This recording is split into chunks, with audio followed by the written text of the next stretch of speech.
Hello, can people hear me?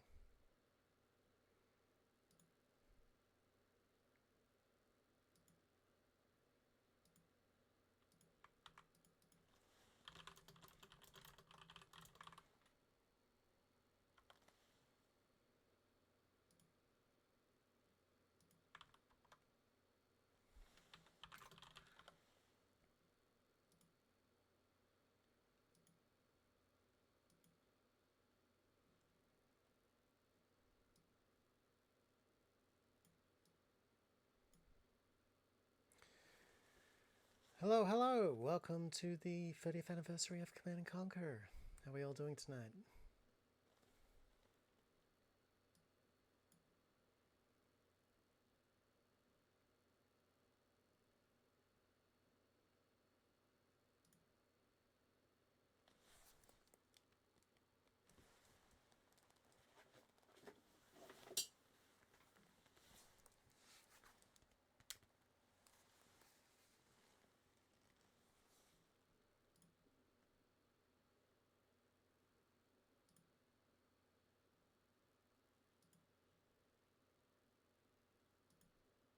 Yeah, pretty good.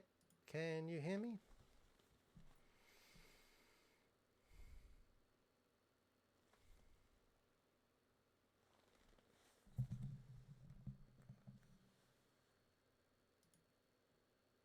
Excellent. How's the quality? Is it too loud or do I need to adjust the levels?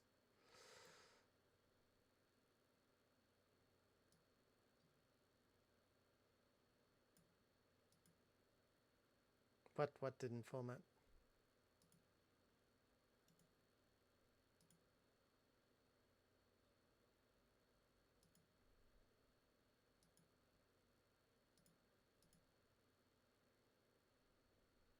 Oh, and the HD version's up for the video I just posted.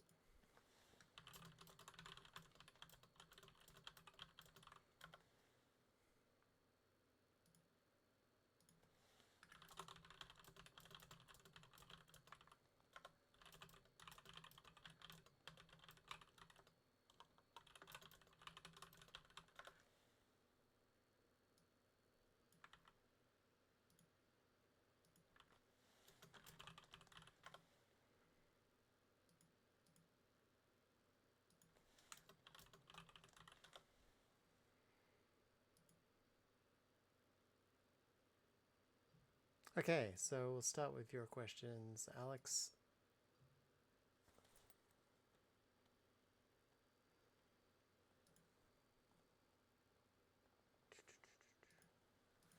Okay, so how much is the mod done percentage-wise, would I say? Oof.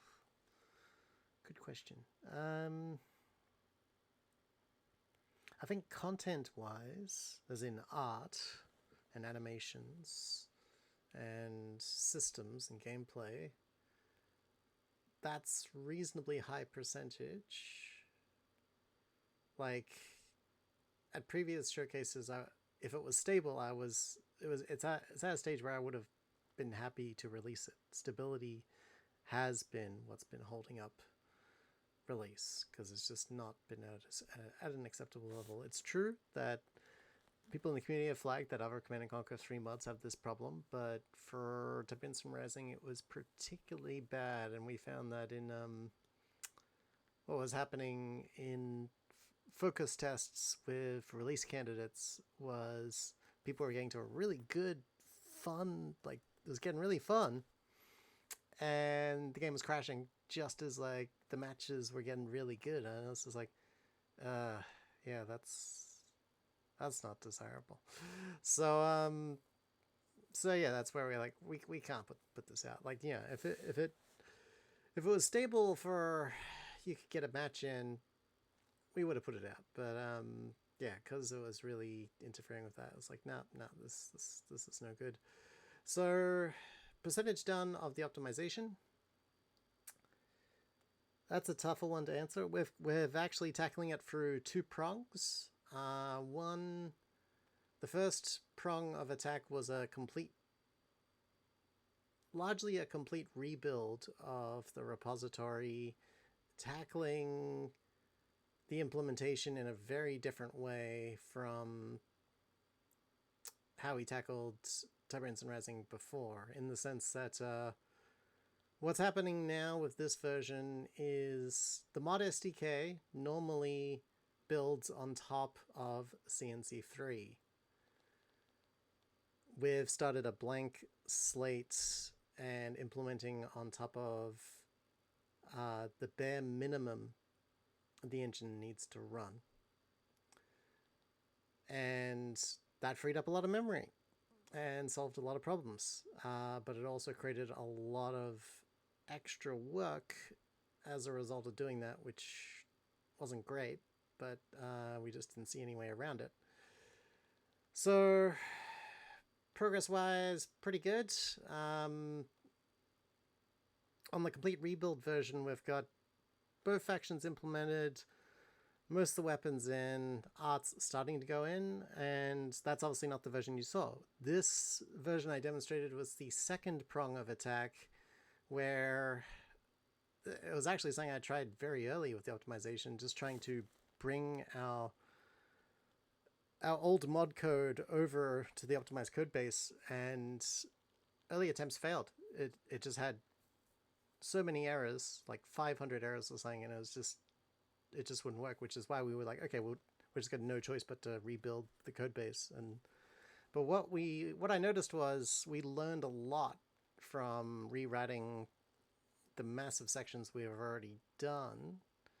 And I spent a couple of months ago, I literally spent just a month trying to get a port of the old mod code running in optimized, and largely got it working. And that's what I showed today. Where we had some technical problems was we were going to show more of our maps, but we had some key problems, and even one of our maps we did show, the lighting was off, so I had to pivot back to demonstrating on one of the EA's maps, which is what this longer battle's on, to show that optimized is working, and it does work with our maps. It's just there is more rework. Optimized has made us do a fair amount of rework of things, and what I've learned from this event is that the maps need a little bit of reworking, just because it's a lot more sensitive. Building the mod on top of a bare minimum, a version of Sage without a version of CNC3 without most of the CNC3 content. It's much easier to get into trouble as a developer, as a mod creator, and it just takes longer to debug. And that's largely, it's just been a longer process, because obviously we don't have engine source code or anything, so we're still having to do this with mod tools, and this level of optimization is something that game developers can do really well with engine source, and with mod tools, it's just we can do it. It's just slow, and largely we can do it many thanks to Darth Jane, maker of Rafed, who really helped us, who's also a member of our team and has been for a long time, largely made this all possible. So that's been awesome, but it's just been a lot of work. Like, you would not believe how much work this is, but it's good. Like, it's coming together. Like, this, what I wanted to show was a significant milestone of, hey, we have a version that's largely playable. There's still there's still things that aren't complete, like there's some art missing, there's some parts of normal functionality that are gone, but largely just the visuals. But I mean, if you saw the hints of some of the things that were missing in the video I just put live of the efficient battle, you'll sort of get an idea of there's still a fair amount more work for us to do, and it's largely invisible work unless I show you like the sausage getting made, which it is not a pretty process, this optimization, which is also why we've been dark for a long time, because we're like, well, and we do have some bigger new updates to show, like in terms of like the artists have been working on some awesome stuff, and there's some new content, and some of that was actually scheduled for tonight, but because we ran into some technical issues, some of that's gotten pushed back. So we will be doing, well, we're going to be resuming regular updates now, so it'll be in a future update, and one of those things is really special, so I think it'll be good to give it the more time in the oven it needs, and show that at a later date, and but soon, you know, like I don't want to keep that for long. So next question. Sorry, I that was one of your questions. That was probably the most complicated question to ask straight out. And let's see, is there anything missing that potential new staff could help with? Yes, we are going to be expanding the team. That was one of the milestones of like, and why we decided to come back publicly, is just like we've been working as a small team for a long time on this optimization, just largely because while, you know, Daft Jane was confident it was going to work, and some of the team helping me with this was reasonably confident it was going to work, I was confident we could figure it out. It's just because it's been so much work. It's just like, like, are we gonna like hit like a key like threshold moment of getting a lot of the gameplay in, and or are we just going to run into all of these technical issues that blocked us? And we did run into a lot of technical issues that slowed us down, but now that we've got like, that is all of the core game, what we showed in the videos is all the core gameplay and all the core features from what we had before, optimized, working in the optimized version, which is a huge validation of, yes, this approach works, we can finish it, and we just got to stick with it now and really dig in there and get the rest of the work done. And I think, yeah, we're absolutely going to need to expand the team to help with that, to help speed it up. Because it's been slow because we've been a small team, but I also didn't want to irresponsibly just drag a whole bunch of new people into the project if, you know, with some uncertainty of like, was it going to work out, or was it just going to be a big waste of time? And fortunately, it's been well worth the time, which has been really good. But there were times where it was touch and go. Like there were times where I was getting close to giving up, because it was just like we were facing that many errors and things to solve. It's just, but I've gotten kind of used to it now. Like we're going to a new groove. We've gotten really good at debugging errors in this engine now. And the reason why the difficulty climbs so much is, like, as I said, optimized. Normally, when you use the mod SDK, you're building on top of CNC3. Optimized, we removed most of CNC3 from the engine and are building on top of the bare minimum the engine needs to run. And that's certain things that you can depend on when you're building on top of CNC3 just aren't there anymore. And we have to like rebuild that scaffolding, and without adding all the CNC3 back. Like, so, and identifying what's needed, what's not, what causes a crash, what doesn't. Turns out there's a lot of things that cause crashes once you remove CNC3. But now we've got all the core gameplay up and running, and that's stable. It's like, cool. The issues that we had with our own maps, like some of the lighting you saw, that'll probably be either a missing macro texture or the missing volumetric lighting, or and I did know some stability issues because I'm not sure which Tiberian object our own maps are using, because for optimized, I rewrote the Tiberium code yet again, because we got AI actually in the unoptimized version. We never got the AI to build expansion bases. It just wouldn't do it. It would just crash, and so we just turned off base expansions. In optimized, we've got base expansions working. The AI builds them, and and I had to rewrite the Tiberium code to make them do it reliably.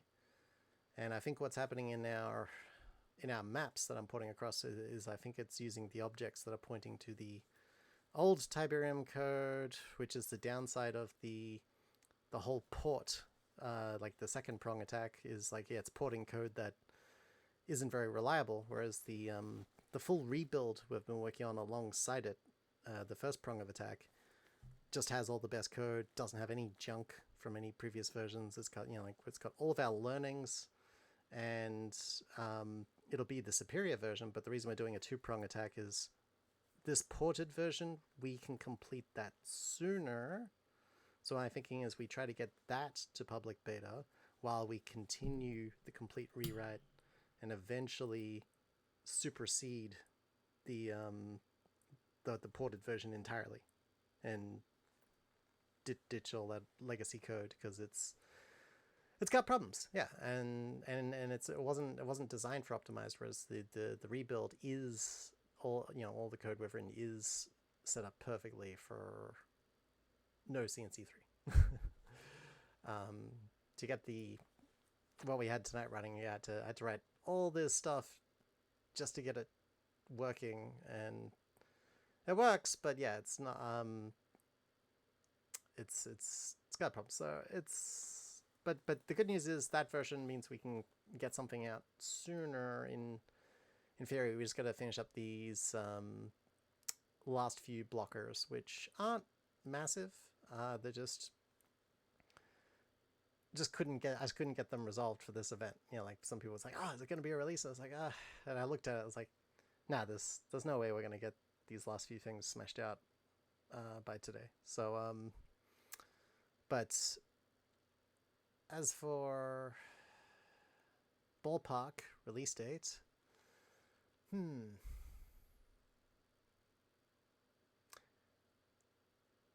I would like it to be this year. Trying for it. Can't promise it.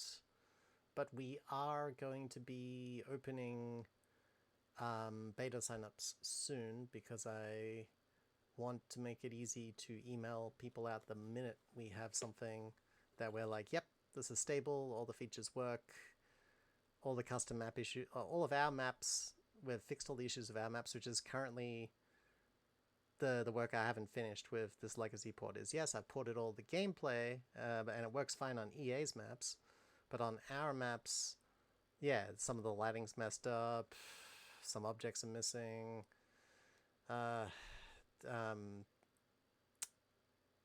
it's causing some crashes on some of our custom maps, only just because the AI is very sensitive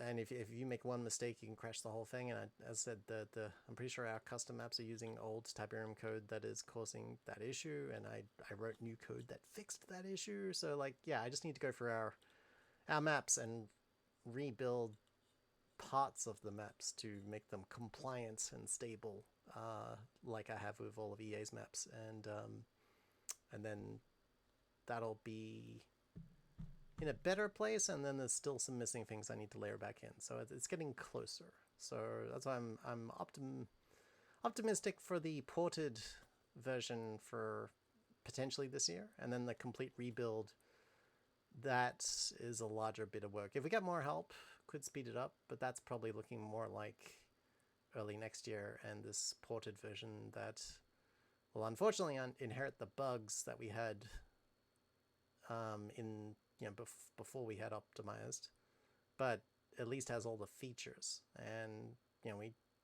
that's what we were aiming to do, right? Is like to try to get the version that we were originally happy to put out just stable. So that's what the ported version is, basically. Plans for post-release features and content? Yes, there is.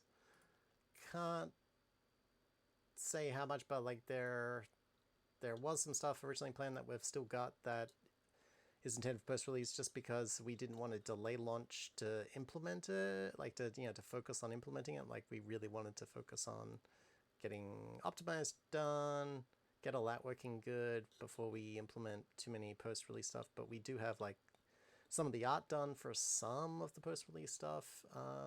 Some of it still is yet to be done because, yeah, finishing this optimized version is basically our team's number one priority above everything else. Like, the only exception is when the artists,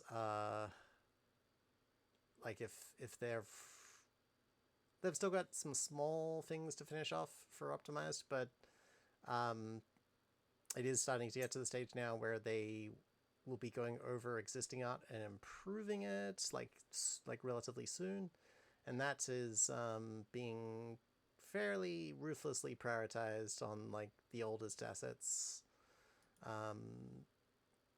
and because we don't want to create too much new work that slows down optimizing. We want to keep things pretty focused. Maps. Hold on, I can tell you how many maps. Let me just check the code base of by the way, I'm reading Alex's questions off the Discord chat. And hello, Cabal. How many people have we got in this room now?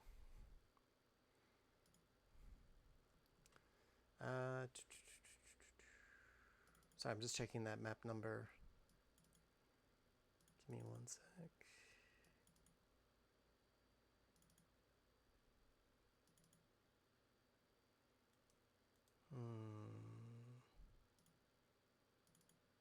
Sorry, I had the wrong folder. There we go.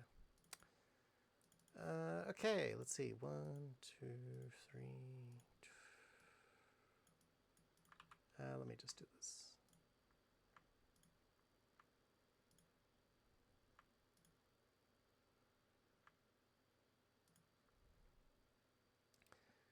Currently, we have around 26 maps that need to be ported from unoptimized to optimized. And that's going to be a lengthy process. So, yeah, we're probably going to want to... As I said, we're going to be recruiting some new team members. We definitely need some new level designers. We don't currently have anyone dedicated to level design right now, which was fine before because we had 26 maps and we're like, yeah, that's enough. But now that we've got to make modifications to all these maps to make them work properly with the optimized version without crashing, because we've got to make sure that all the objects in there are using the objects that have all the newest code and aren't pointing to old objects in the ported version that have problems. Whereas the other version of optimized that's a complete rebuild has no old code, so like that is the pristine version that will eventually replace this ported version we're doing in a separate branch entirely. So hopefully I'm not confusing people. There are two versions of optimized being worked on. One is a ported version of the unoptimized code directly, which took a lot of work to get working. We literally only got that working like in the last couple of months because there was so much... because it was so dependent on CNC3 being in the engine, even though we built a lot of it separate from CNC3, just the way the Modest Decay was set up, there was a lot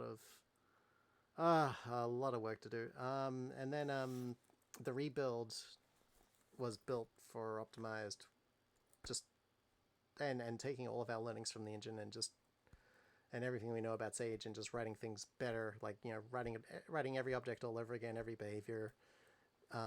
With the best implementations we know how, and yeah, that version, like chef's kiss, but it's taking longer, which is why we're doing the 2-prong, because we know that people want to play something sooner, and this ported version is a way we can get something faster while we get this more pristine version ready in parallel. And because they're in separate branches, it's not too much of a problem, and in some ways progress on the ported version actually helps us identify issues that we might face in the rebuild later, like these issues with the custom maps is a bit of a learning process. So we're like, okay, cool, and once we get that done for the ported version, it'll already be done for the the rewrite, the version that's a rewrite, we could just use those maps again. So there is not wasted work. The work from each branch sort of complements each other. They're solving different problems. What are some of the new features or changes to the gameplay since we saw the mod last? Ooh.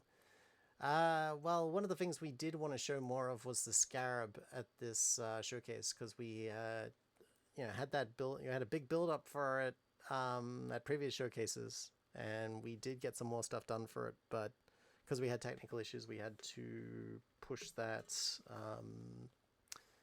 And we had some technical issues specifically with the Scarab too, so we need more time to cook it.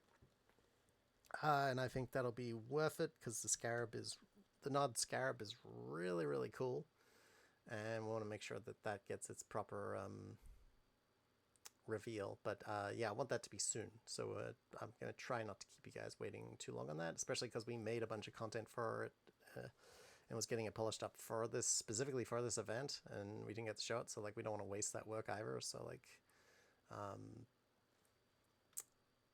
we want to show it to people.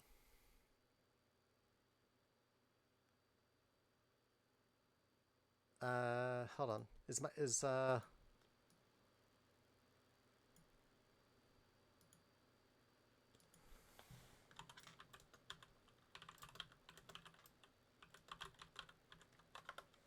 Sorry, is my volume too low on my mic, or?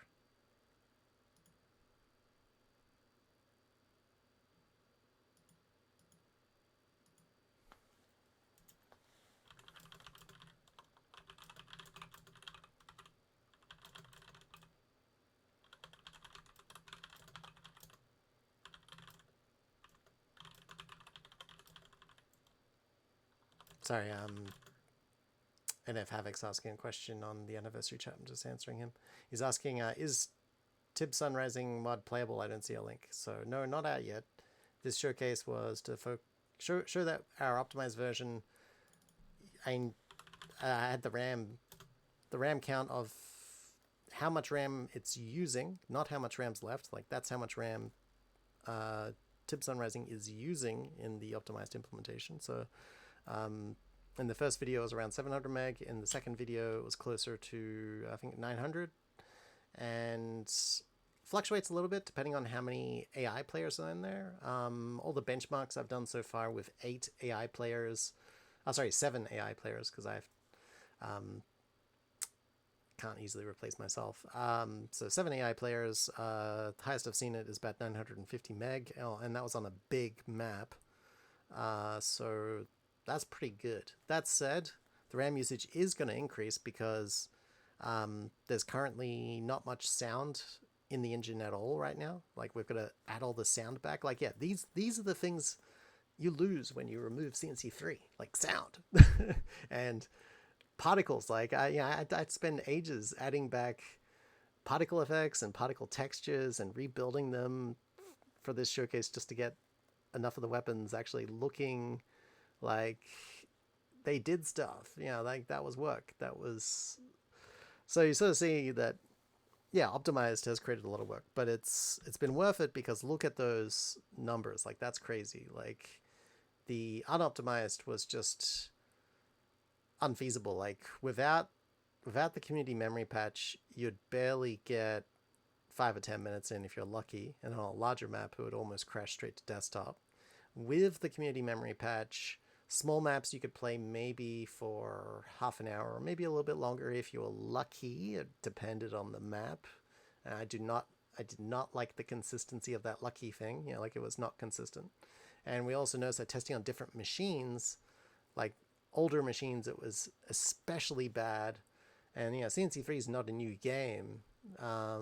It's an engine from 2007, so that's where we really saw this, like, the severity of unoptimized was just like way too high. Like, it was like, I've played other CNC3 mods that have had stability issues. It was worse. It was worse than those. If it was in the same ballpark, we wouldn't have been as concerned. But no, it was much worse. And I think that's largely because a lot of CNC3 mods have expanded CNC3 and sort of built on top of it. And there have been some that have replaced everything, like MIDI's Crisis 2 was one that was like a full total conversion that like just replaced everything. And I actually wonder if they did something like what we've done with Optimized, because I mean the reason this has been such a big cost is because we didn't realize we needed to do this from the start, but that's largely just because we didn't think this was going to be that big of a problem. It looked like EA had built the mod SDK to sort of handle big mods, and what we sort of learned is there was a reasonable amount of RAM for a reasonable expansion, but for doing a total conversion, you're really pushing uphill unless you reuse a lot of CNC3 content, and that would be the only way to make it viable. And because we didn't do that, like we've had to do the hard route, but hey, we got it working, so now we just got to finish the work. And the good news is it's been getting a lot easier. Like all the hard yards were learning because it was a new way of. It was almost like relearning modding in some ways. Like it's just it's been very different. But now that we've gotten good at solving a lot of the problems we've run into, it's made us a lot better. Hold on. I can crank up the volume of my mic. Is that louder? Can someone respond in the chat, or is that quieter? Sorry, someone's just telling me in another chat that the mic's a bit low, so I'm just trying to fix it. How's that?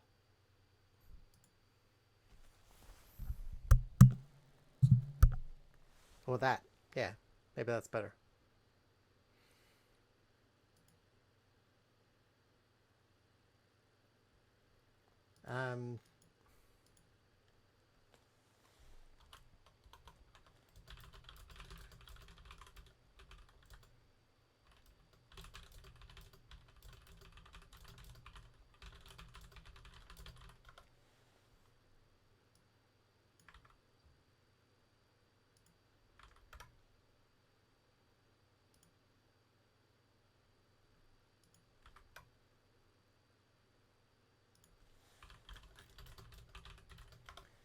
Prophesized has asked a question. Some additional questions. He doesn't use Twitch. Why are some of the projectiles arcing jump jet, not commando? What are the towers shooting each other?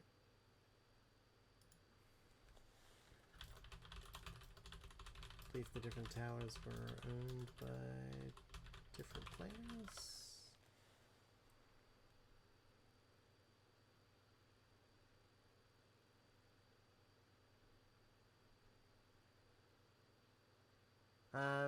Let me see if I've answered all the questions so far. What are some of the new features that change the gameplay since we lost the mod? So yeah, the Scarab, we have stuff we really want to show, because we've been waiting a long time to do the big unveil thing, and then originally our previous showcases were supposed to be leading up to a release, and the big unveil was going to be like the Scarab in the release, but because then we had all the stability issues, we did the whole optimized thing, and that we've been so focused on that, and now we're coming back to finally we can start talking about the Scarab again soon.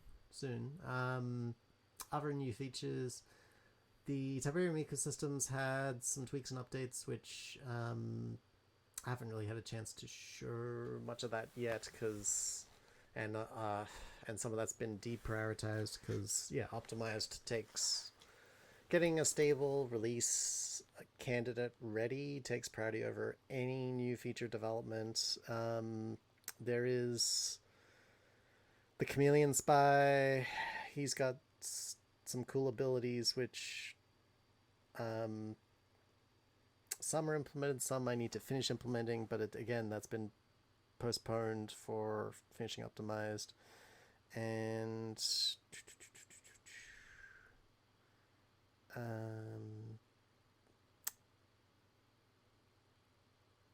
the floater the Tiberian floater, like we had the model, we'd shown the model in the past, but we'd never shown it in game. So that was the animations. It's we're still tweaking the lightning effect on the floater, but it's come together really good. It looks really lively. One of the reasons we didn't show it earlier is we didn't have it animated earlier, so it's now been animated. It looks really lively. It looks awesome, and I'm looking forward to perfecting its lightning attack to showcase that more, because yeah, the Tiberium life forms add so much life to the map, especially when they're all fully animated and look cool and scary at the same time. And Alan Straya, remember seeing that GDI had their camo variants for units and buildings depending on the map. Does not have something relative. So Nod, their stuff takes, what's the way to explain it? The weather affects Nod's stuff. So like in snow, they'll have more frost buildup on their tech. In desert, they'll have more sand buildup, and that's not super apparent right now because like that's the frost buildup is on the snow maps. The sand buildup is something that got deprioritized for optimized. Like it's literally on the to-do list of like, yeah, paint the sand damage onto Nod stuff for desert maps. And I think right now they still look pretty pristine. But the idea was that GDI relies on camouflage to provide some optical illusion to blend their troops in because they don't have stealth technology. Whereas because Nod has stealth technology and it's so advanced, like they've advanced beyond stealth tanks in Tiberian Sun. They've got not just stealth generators but also mobile stealth generators in Firestorm, that they're so confident in their stealth tech they don't even use camouflage. So their stuff just takes weather damage, and they rely entirely on their technology for the stealth, is our thinking with where they're at in Tiberian Sun, which is a dangerous level of confidence for Nod, but I think it's somewhat justified given, yeah, stealth generators like pretty damn advanced. Like camouflage seems really redundant once you've got that level of tech. So and given that Nod is able to surprise GDI at the start of Tiberian Sun, that like they're getting organized again. They're Kane's back, and they've got serious push behind them to start a whole nother war. It's clear that a lot of that stealth tech, they've been able to conceal a lot of their true power away from GDI during in the lead up to the war. And also because they've got a lot of underground facilities as well is the other reason Nod is not needing camouflaged gear as much anymore. Is either their bases are stealthed or they've got underground facilities and underground tunnels and underground command vehicles like the Montauk. So they don't even need... they hide beneath the ground, so they don't even need to hide on the surface. And if they do, that's where the stealth generators come in.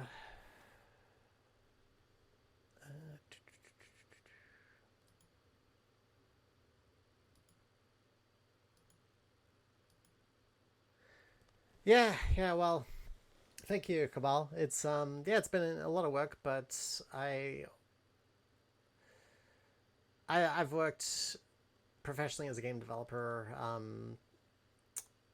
in some roles, and what I learned from that is sometimes there are just no easy ways out, and you've just got to grind through a whole bunch of work, and that's why like crunch exists in the game industry. And yeah, if I hadn't experienced that, I might also have fallen into that camp of modders where it's just like, it's getting too hard. Maybe I should just release like the broken thing or just or just give up. But I'm glad that we haven't, and I'm also glad that I've got people, talented people on the team that made this possible. Like, if I was doing this solo, yeah, there's no way we could have come this far, and especially optimized as well, which again, Daft Jane played a key role in making that possible, and that's been really good because while some people might just like, yeah, like, I just want to play it, I don't care if it's stable, like, yeah, trust me, unoptimized is a little infuriating because it's good, like it's really fun, but because it's so unstable, it's just like it makes it worse. It doesn't make it better. So that's also had me pretty motivated to like, cause it's fun. It's like, we gotta fix this. There's some magic here. Like, and it's not just me. Like, back when we've had people play this at like expos and stuff. Back when we exhibited this thing at like free play years back. Yeah, I remember seeing people like really light up playing this. I know we've tapped into something good, and it's worth fixing. And the product's come a long way since then. Like back then, I think like those expos, GDI had come a long way. Nod wasn't that developed. The ecosystem was barely there. There was a lot that wasn't done. So that was one of the reasons why those expos probably went well, is because we weren't hitting those memory ceilings yet. And that was one of the downsides of having it close to feature complete. So we finally hit the yeah, it's a frustrating thing, but well, one of the things I felt was important was like to optimize this properly, because if I want to do more projects, like let's say if I wanted to do a game after this instead of a mod, like that's going to need optimization work, or there's going to be some key challenge that there's just no way around. So I thought that at the very least, let's get really good at this optimization thing and pay the price now on this project, because one, I think the fans have deserve a solid release after waiting so long, and I really don't want to let them down. I've always been really annoyed when there's been an amazing mod in the making for years, and then they call it, and the maker just calls it quits, and you're like, you're kidding. And I really don't want to do that to people. So so I really want to get it out, and I figure that by doing this, it'll build a really good discipline for, because like already, like this has been so much work that like for my next project, it's like, let's think about memory optimization day one, and let's be like so freaking serious about it from like every single step we take from the very start of the project, so we never have to go through this again. Because the waiting's painful for you guys, but also doing the optimization work has been painful up until now, but now we hit this stage where we've got a large section playable.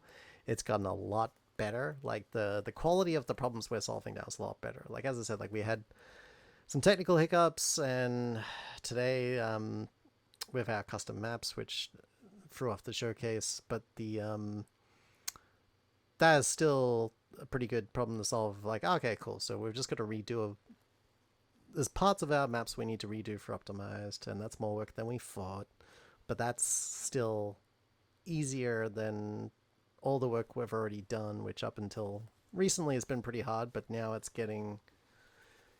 is getting slowly easier, which is good. And I think we're just getting much better at working at this level of difficulty with this optimized approach. Which, doing modding CNC3 with the mod SDK, not doing this whole let's yank out CNC3 thing is definitely much more straightforward. Like, it's much easier to run into all sorts of problems with the engine, mostly because there's just lots of dependencies, and with CNC3 in there, a lot of those dependencies aren't a problem. But once you take it out, you start turning on certain features for objects that you just expect to work, It's looking for things in the engine that aren't there anymore, and you have to make sure that they are there. And because we don't have the source code, we have to run all these tests to figure out where it starts and where it ends to sort of go, okay, this is what the engine actually needs. And it's just quite a big headache. But it's we've gotten pretty efficient at it now, actually. It used to really stump us, but now it's just like, yeah, nah, it'll be this, and then we'll check it out. Like, yep, it was what we thought. Now it's just like we got the pattern. We know the engine a lot better, even more than we did before, which I didn't even think was possible, and apparently it is. So it's like, okay, cool.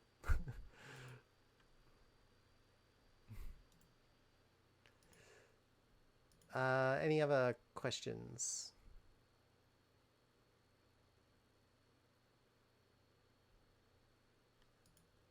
I'm just checking the Discords.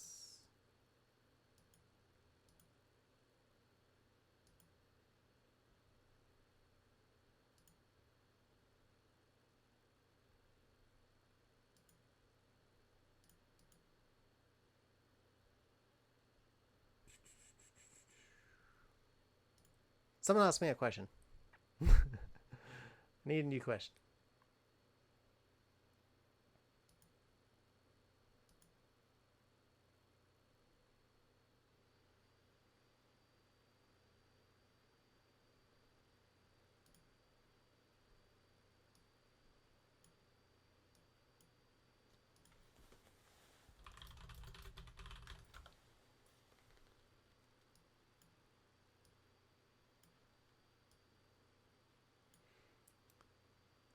Wonder if some stuff from Firestorm. So Alan's asked, I wonder if some stuff from Firestorm is going to be present for Nod, like Obelisk of Darkness or Cabal Obelisk, etc.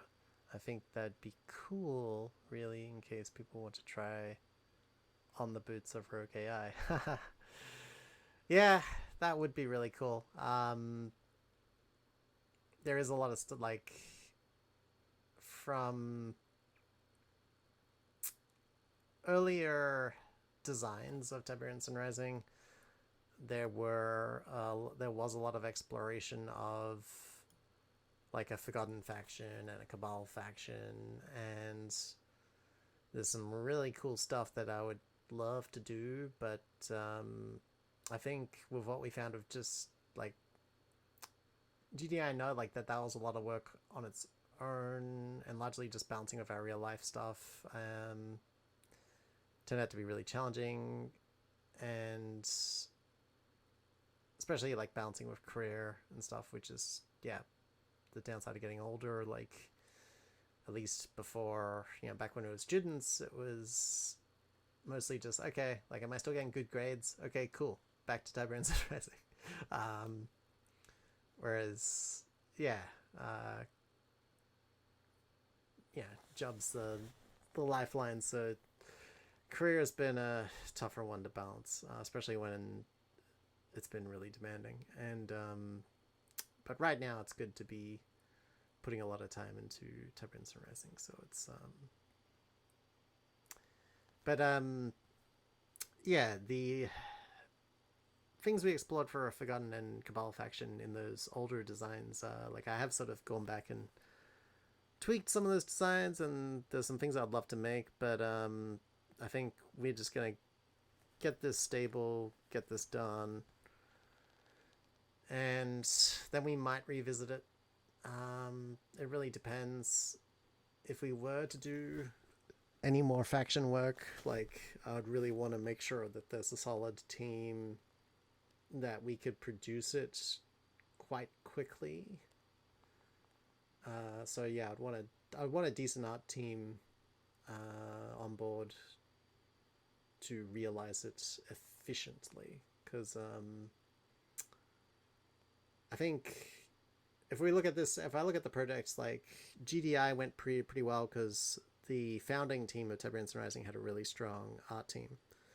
But then when we got to the Nod stage later, we did do Nod stuff early on, but Nod became a key we ended up sort of focusing on GDI early on, and getting them really polished, even though we had a bunch of assets done for Nod. And then when we came around to Nod, we took all the learnings from doing GDI to make Nod really solid and to finish the remaining assets.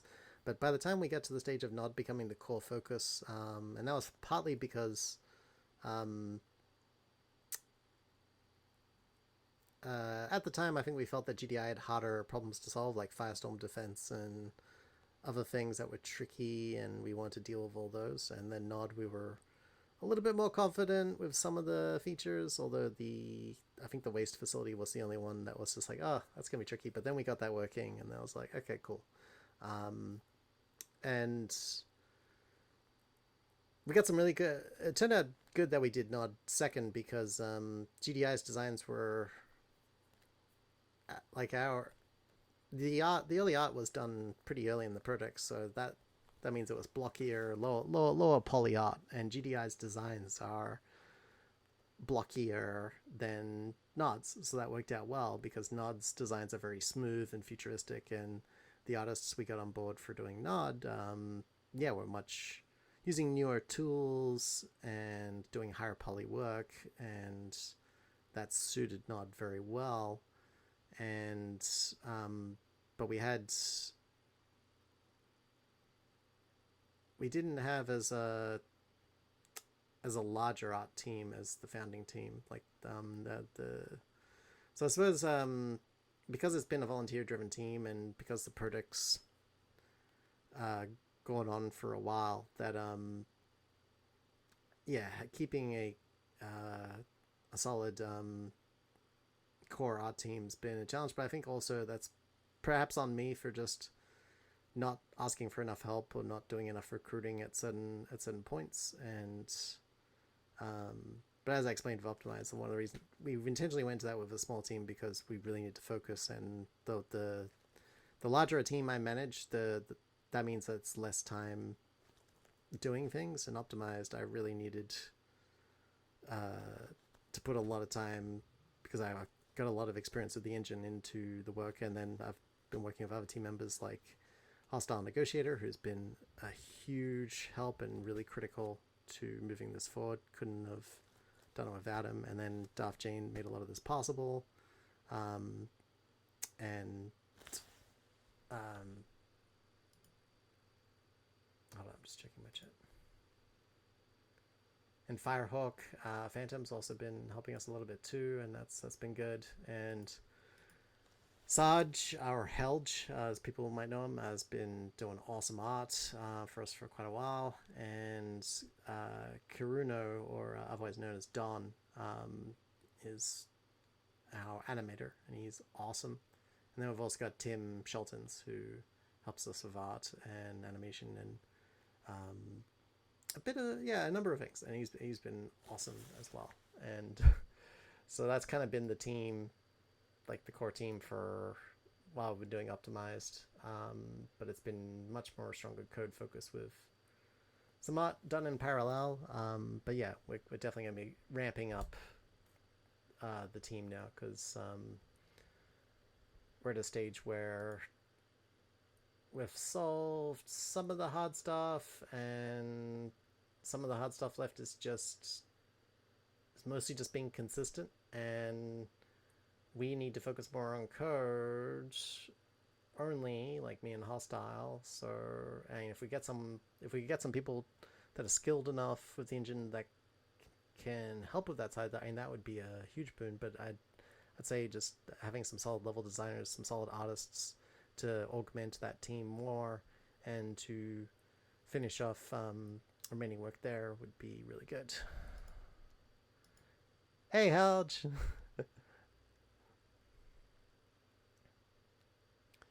But yeah, Cabal's something I'd really like to do. But yeah, I think we're just going to prioritize getting GDI Nod done, and reassess as a post-launch what we're doing there. I think even if we don't do a whole faction, I think at least some text structures that are Cabal themed could be incredibly cool. But a Cabal faction is super awesome. As I said, it really depends. If we could get a strong art team that was willing to, um, yeah, because it's a volunteer project, yeah, that was willing to volunteer and work with us to get that done. Like I've got a design that's largely good to go, and implementing it technically, there's a couple of challenging bits, but most of it's pretty doable with CNC freeze features, and it's mostly the art, especially because a lot of Cabal's like tech and units are really wild. Like anyone that's seen the concepts that Westwood had for Cabal for like a future CNC, yeah, like we would be taking inspiration from stuff like that, and yeah, Cabal, and also some of these more advanced stuff from Firestorm if we were doing if we were going to do a Cabal faction. And yeah, Cabal stuff gets really crazy, and that's what's also really cool about it. But Core Defender is a classic. Yeah, one of the things I am looking forward to actually is once we do get a release out, actually making campaign more of a focus. Like we have done a couple of missions, but it keeps getting sort of pushed back because again, Optimized has been like, well, no, this is the whole #1 priority over anything else, and that includes campaign missions as much as I want to do it. And now that we're going to fix up all of our maps for Optimized, like that also becomes more important than any campaign mission work now, even if we bring in level designers. So, but once we get that done, yeah, we can get onto mission stuff, and that would actually be a lot of fun because that's gonna be so much more fun than this Optimized thing once Optimized done. And then if we do first launch there from there, that'll be easier because once Optimized is done, Tiberian Rising will be a solid base to build on again. I think what I've been trying to get across is by removing CNC3 and putting in the bare minimum and building Tiberian Rising as like the core, we've had to rebuild a lot of scaffolding, and it's just a ton of work. But once that work is done, we've got all the scaffolding again, and then building on top of that is much easier once it's all like really solid.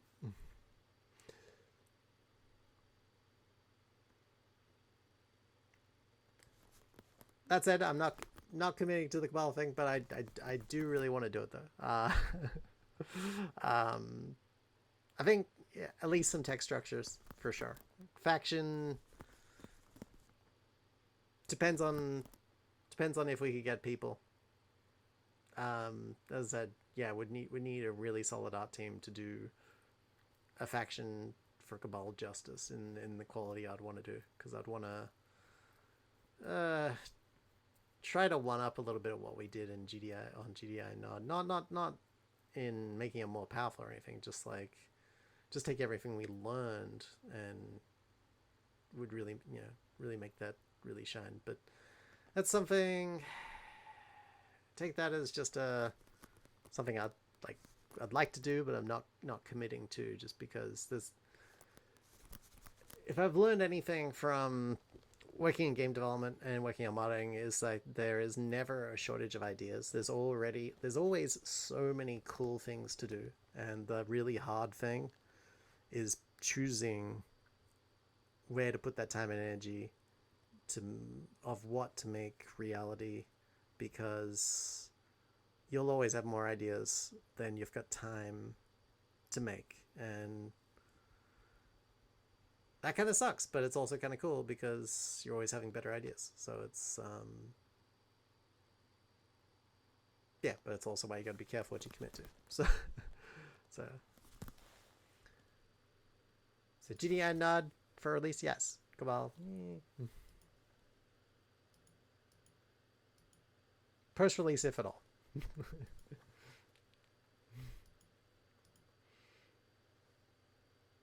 But I really love Cabal. And there was a reason I did faction designs for Cabal, because Cabal has just so much cool stuff.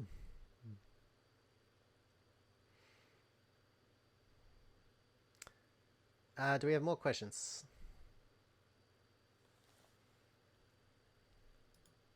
I'll see if there's any that come in from comments on the...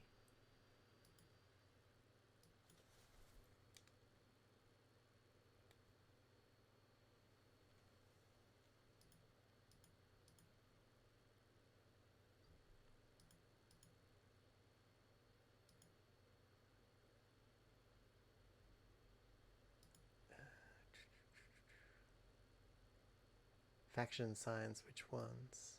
Never seen them.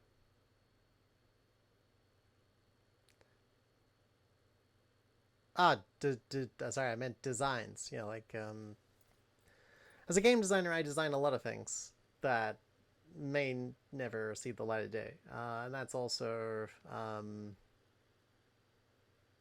one of the curses of game design. Is yeah, you'll always design more than you ever make, largely because design is iterative. So you're exploring ideas, and then those ideas lead to better ideas, and then you keep refining and refining and refining, and you're throwing out worse ideas that became better ideas. Yeah, it's like there's an evolution, and it's just a big part of the role. It's like there's a certain amount of there's an idea space that you have to sort of explore, and there's also a point where you have to sort of call it done, because you can easily go forever. And I think the length of TSRising has also shown me that is just like, partly that was more impact of career and real life factors that really made it hard to contribute at times, and that's what dragged out the timeline of TSRising. But also because it's dragged out, yeah, it has really taught me well that, like, yeah, you have to define done really cleanly, which is why, yeah, optimized is like, what's optimized is done, and it doesn't have to be like 100% done. It just has to be like, we've got enough maps, like we've got 26 maps. We've got 26 maps. We don't have to have all 26 maps ready in optimized for it to be ready for launch. So, we just need enough maps, enough gameplay, enough art, and enough of the stuff that's missing still, or not quite there yet, like sound. Like, there's not really any sound, not much sound in there at all at the moment. Like, yeah, get that sorted. um, and that's relatively straightforward, and that's also why it's not been a big concern, because like we've had bigger fish to fry. Like, that's like we've been solving like real crashes and other things, which as a result of removing CNC3 and rebuilding some scaffolding, like that's what I was talking about there, is like we experienced some crashes getting through that, and now we've stabilized that. Like, what we've shown is all the gameplay in TSRising running, so we've got that stable now, and we're not experiencing any crashes, which is good. But it's easy, if we try to move too quickly, it's easy to break things with optimized the way it's done. So that's why it's like, it just has to be slow and steady and keep at it. And it is a bit slower than normal CNC3 modding, but the results are powerful, as you saw. That RAM usage is a 2/3 reduction in memory usage, which is massive. Like, that is more than I ever dreamed possible. Like, I thought it would be like, okay, maybe we'll get like a 25% reduction, but yeah, like it running at like between 700 and 900 meg is just like, what? Oh, okay, that's cool. So yeah,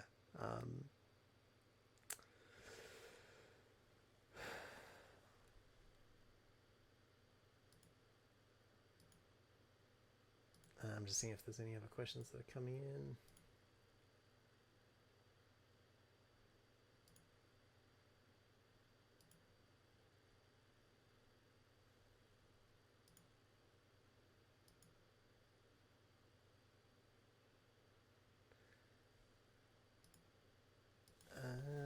Any other questions people want to ask? I'll just scroll up. I remember there was some earlier in the event that I'm not sure if I answered.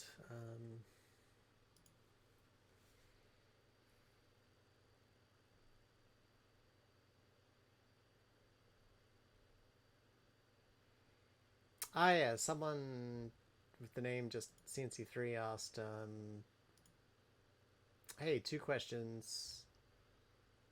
When will the first playable version be released? Yeah, that's a fair question. Like I said, would like it to be this year. We'll be working hard for that.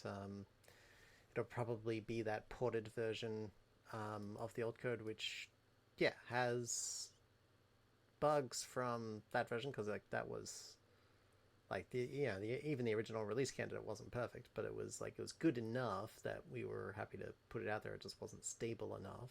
So if we can get that ironed out, and get enough custom maps working and it's all stable and good, then that can potentially be a public beta or something in the near future. And then in the further future is the other version of Optimized, which is the complete rebuild. We've rewritten everything.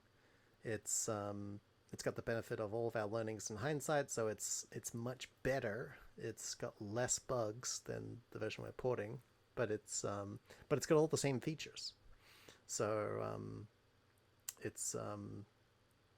but it'll be much easier for us to maintain, because yeah, porting this old code is it's like 17 years of code that's built up and been pretty messy, and that's also been one of the big benefits of rewriting things for the version that is a rewrite, is that is just so much nicer to work with. And the more and more we get done on that, like just the more and more efficient we get, because it's very well laid out. It's very it's built in a way that's very maintainable. The original mod code was more just focused on getting it done, and it was functional and fine for you players, but for us developing it,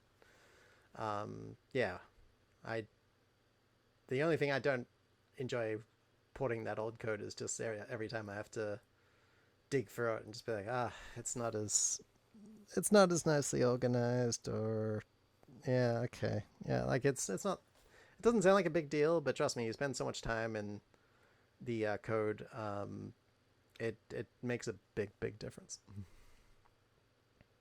Will your mod support custom campaigns like it's doing in Tiberian Essence? You're saying, will we do a custom campaign?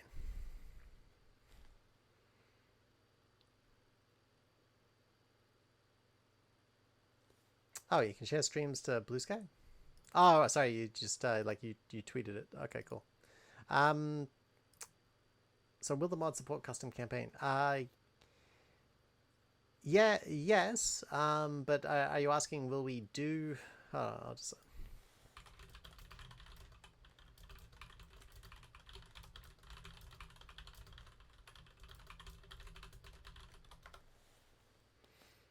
Yeah. So are you asking, will we make the campaign, or a custom campaign possible to make if someone wanted to do it?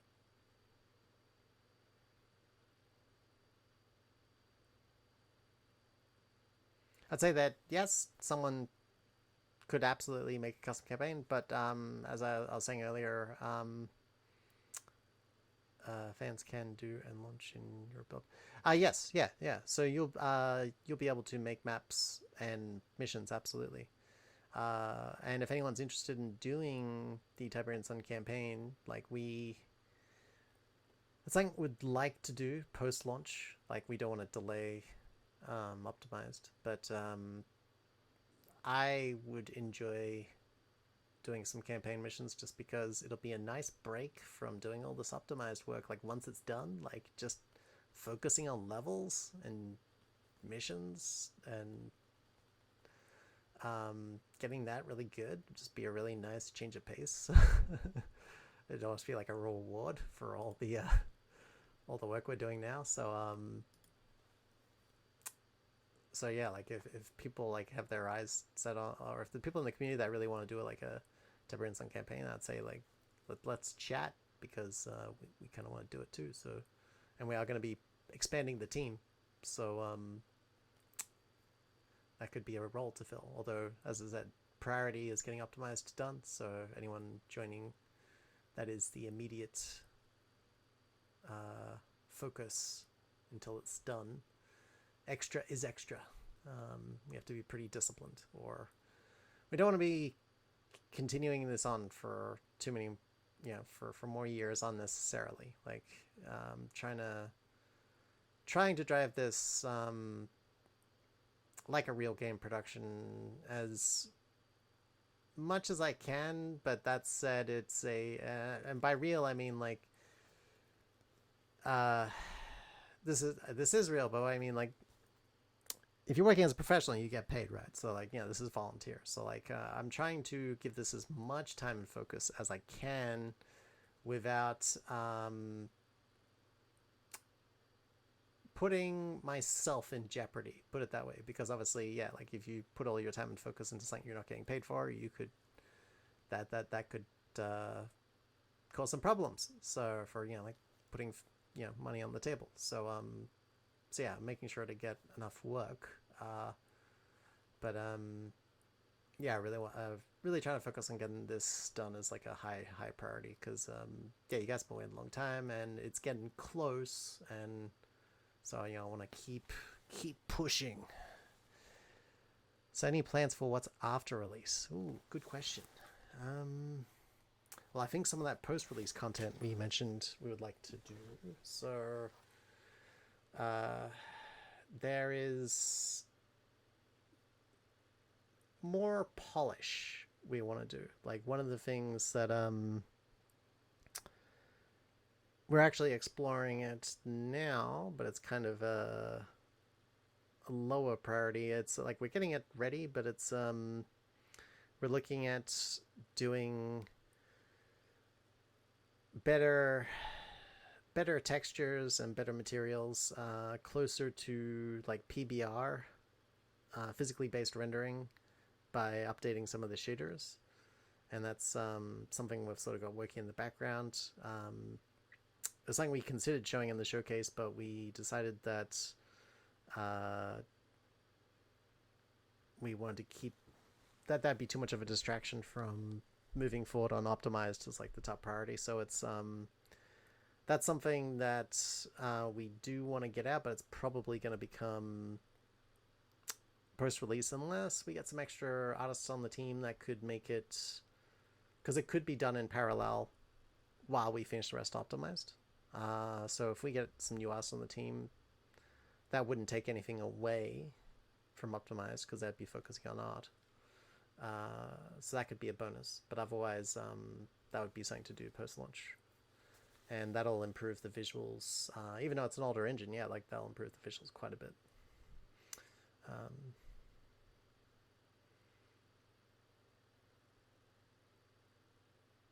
And one of the things I really wanted to focus on post-release was Tiberian TSRising's design did have a lot of abilities and things for GDI and NOD. Like some of the best ones will be in there, like the Scarab, for example, which we really wanted to have. We did a bunch of work for the Scarab for this showcase, but because we had some technical issues, it's gotten pushed back. So we will be giving the Scarab its proper unveil once we've given that time just a little bit more time in the oven, just a little bit. And really excited to show the Scarab and see what people think, because we've been hyping that thing for a while and keeping it super mysterious because it's so cool. Like, well, I hope people think it's cool. Like we think it's really, really cool, and I hope people think it's really, really cool. It's got exciting abilities, and there's actually some exciting abilities already in the game for some units which we haven't showed, which I'm kind of interested to see what people think of that. But there's a whole bunch we had designed which because optimized took priority, they just got pushed as like Like if we weren't doing optimize, like those would be abilities that would be being implemented, and would probably have a release out and would probably be patching those things in now. But because we're doing optimized, all that got pushed way back. So post launch, yeah, I would like to be adding more of the secondary abilities and things for units that we had designed for Tiberian TSRising for quite a while, and we just realized that the scope of all of it added together was a lot, and we should only focus on like the really cool ones that are kind of the top priority, and then the rest can be pushed to post release because yeah, otherwise we're just like continuing to push the finish line away, like kick the can down the road. And I think people would already argue that we kicked the can down the road enough, and that's a fair criticism. But I think we did make the right call with like once we identified that the release candidates that we wanted to put out during the previous showcases, like we were doing a lot of testing behind the scenes, and we were putting together release builds, and we were testing them with groups of testers, and we're just having all this instability, and testers were getting quite aggravated that they were having a great time with what they were playing, but it was like the game was crashing and messing up their game, that it made it more like made it worse, like than if it was just yeah, because like when something's good, you want it stable so you can keep playing it. So, and that was good feedback. It's like cool, like people are having fun, but it means you need to fix it. Great. Hi, Symphotic. And campaign is something I'd really like to do post release as well. That'd be really awesome fun. After all this optimized stuff, Tiberian Sun's got a really cool story, some really cool missions, and because we're not a direct remake, like we've reimagined some things, like because we've got like the Tiberian ecosystem, we've got some new units like the Scarab, and the factions are more asymmetrical than Tiberian Sun. Like that also changes the missions a bit. Not in like would still be telling the same story beats, but would be the missions would be a unique experience in themselves, which I think is really cool because then you can still play Tiberian Sun, the original, and get an original experience. And then once we have a release out and if get a campaign done, that could also be a unique experience. And I think one of the things I've learned from, like, I've got some regrets on not doing earlier releases earlier on the product and regularly putting stuff out. So once we get this stable release in a more complete shape to put out, I would once we do get to the stage of doing campaign, I'd be exploring doing it episodically so that people don't have to wait for us to finish the whole thing, and that way we can also trial it out, get feedback, and improve some of the previous missions while we're doing next missions and stuff like that. Like, I think that could be pretty good. Symphotic, did you have questions, or did anyone else have any more questions?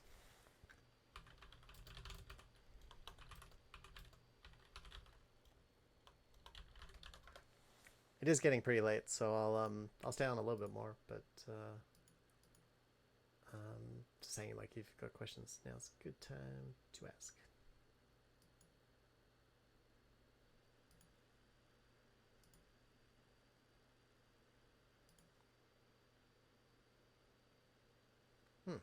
Yeah, me too. Yeah, it's always a treat coming back to Tiberian TSRising. It's I find it's a project that keeps refilling my my cup, kind of thing. Like, because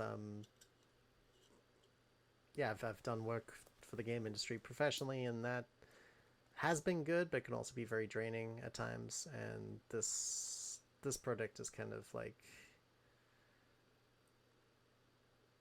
hey, it's still work, but it's and it's difficult, but it feels quite rewarding, and it's fun. And I think also because Command and Conquer is one of my favorite series, and even though it's unofficial and it's a mod and EA owns Command and Conquer, that doesn't really matter. It's just like creating for, I suppose it's like fan fiction, right? Like it's like you get to do your version, and it's not about making money. It's about, because you can't as a modder, it's about just creating for the sake of craft and exploring the idea and expression, craft, and sharing. Sharing with the community and getting it out there, and which we look forward to doing. So the team right now is the core team.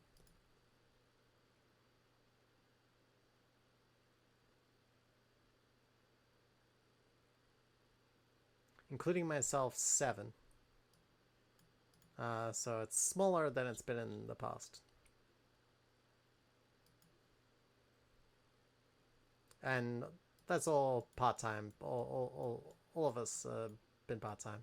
So it's in the past the team's been larger. Like there was one point we had like 20 people, and we were getting like quite a lot done, and we were getting pretty productive. It was good, but I did find that it took a lot of time managing it all. So I've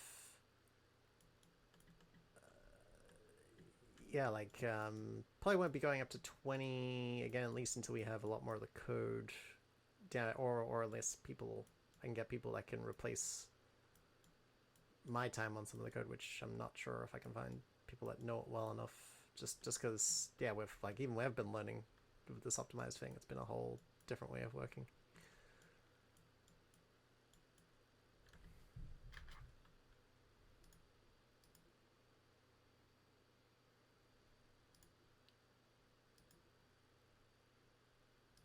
Just having a crazy idea. Let me try something.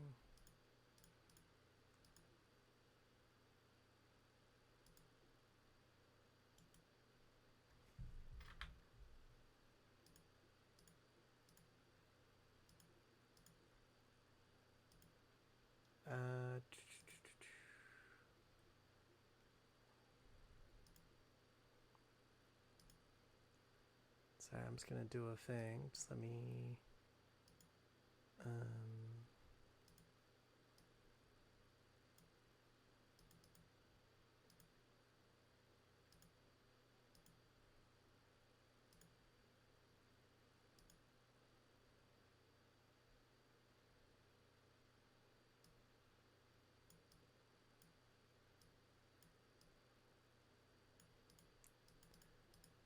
optimized.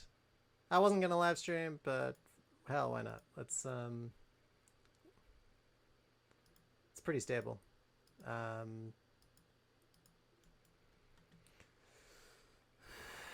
gonna get absolutely destroyed by the AI.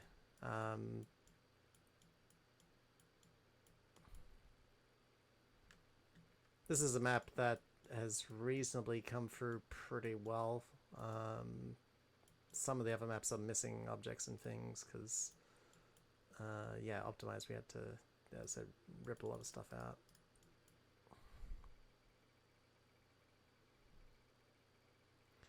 out. We do have wallpapers to download, actually. That was something I was going to put out. Thank you for reminding me. But now it's so late, I will still do it, but I'll just do it. Actually, I'll put a couple of them up before I go to bed after this, and I'll put more up later when I've better rested. Because we do have a few wallpapers, and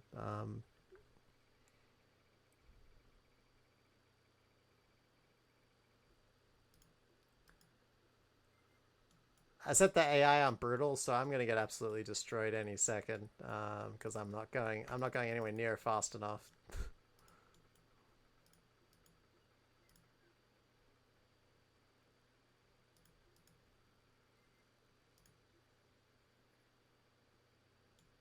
Oh, we do have some sound in there, not much. Um,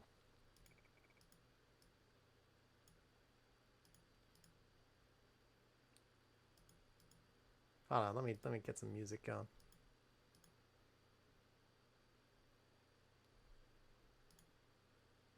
Um, Crap, I'm out of cash.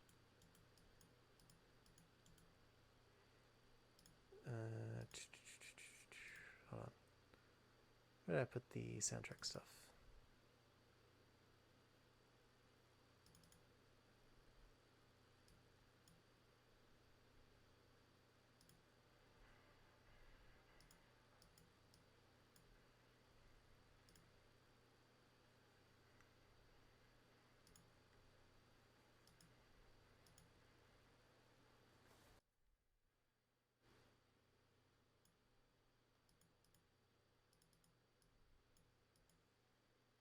Is my desktop audio coming through?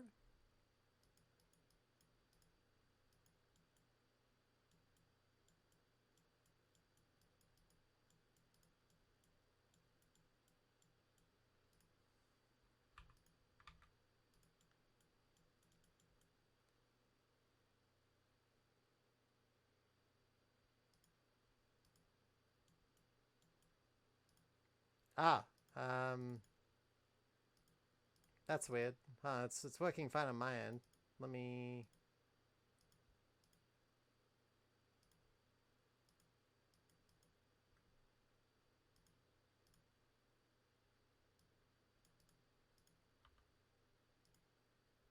Let me try re-adding it.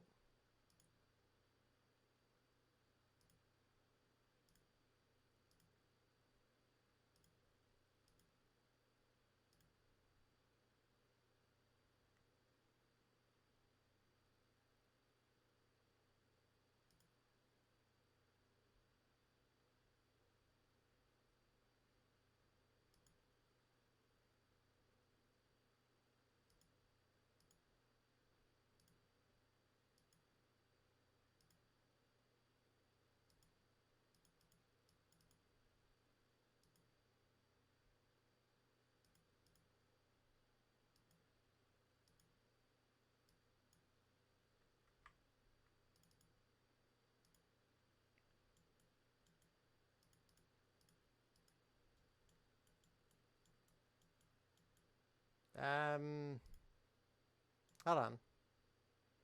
Now I'm not getting anything. That's stupid. So, game capture. Yes. Capture specific window.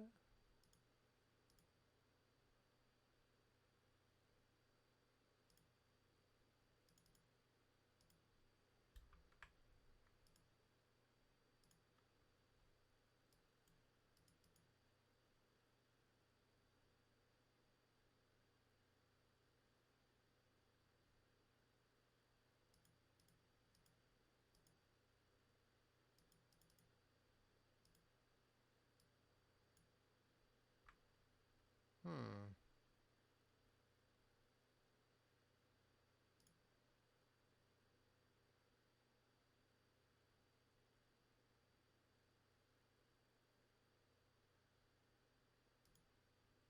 Ah, wait, let me try this. Does that work? Or is that still frozen?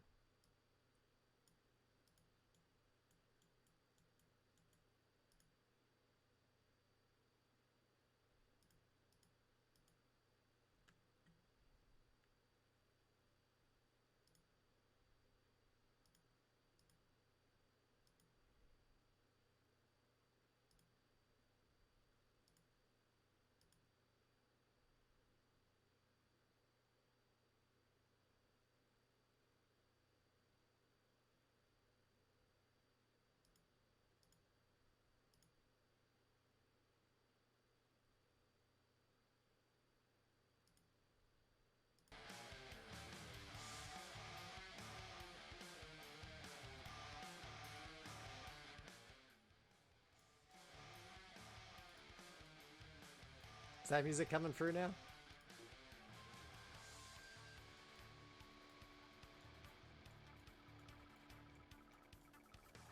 Yes, this is one of EA's maps, not ours, but at least it works, because as I said, we're having some trouble with our maps because we're gotta make a bunch of changes to them to get them working properly with optimized, and it's a whole thing.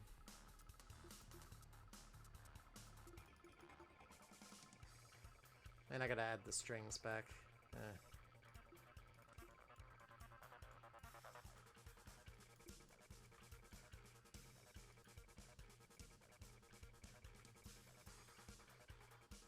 We do actually have a newer Devil's Tongue that we've been meaning to show off, so that'll be in a update soon. This is the older assets. Oh! GDI is sending the... Oh no.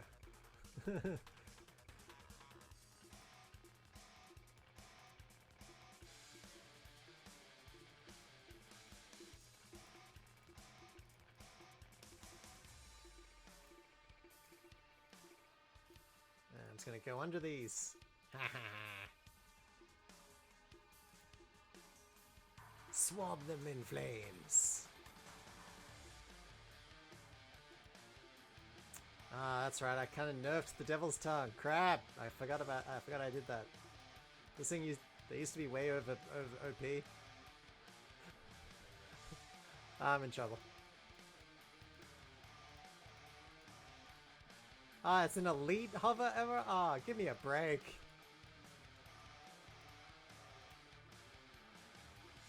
Oh, I am playing against brutal AI, and I've not been playing anywhere near fast enough, so I'm not surprised I'm getting slaughtered.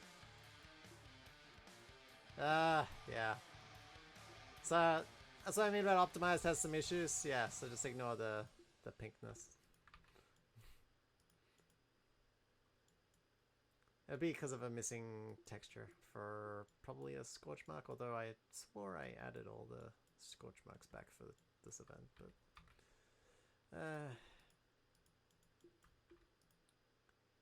that's it. Big progress. It used to be a lot uglier. Ah! I'm gonna look over here.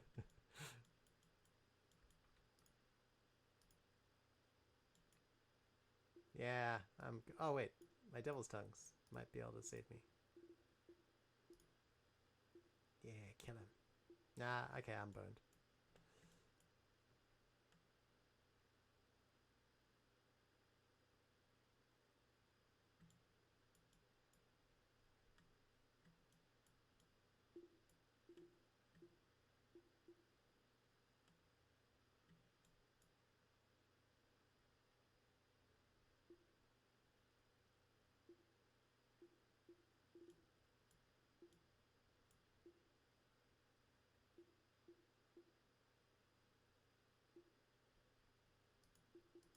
I'll save AI the effort.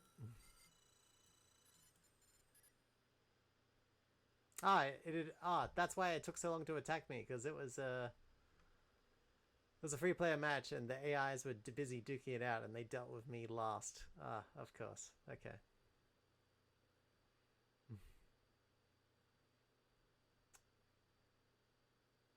Yeah, alright. I'm gonna save that replay. I'm gonna check that out.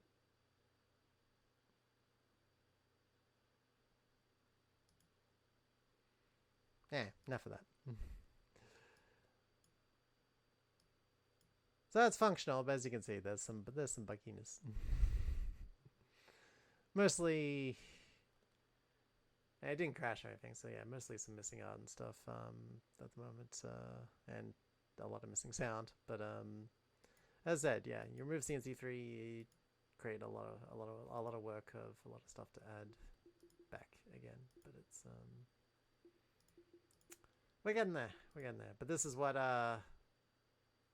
hostile means when, yeah, I say like, hey, we're getting there, and then hostile's like, no, we still got a lot of work. It's like, yeah, this is what he's talking about when we still got a lot of work. It's just like, yeah.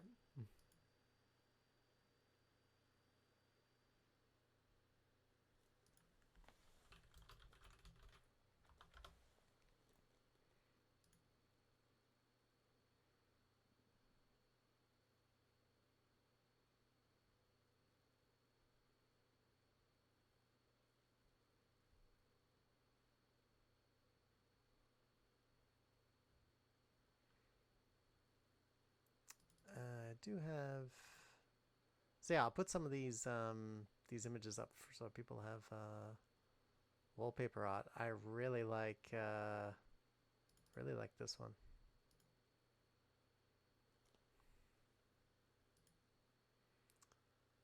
This is Tim's work. He put these together, and they're super nice.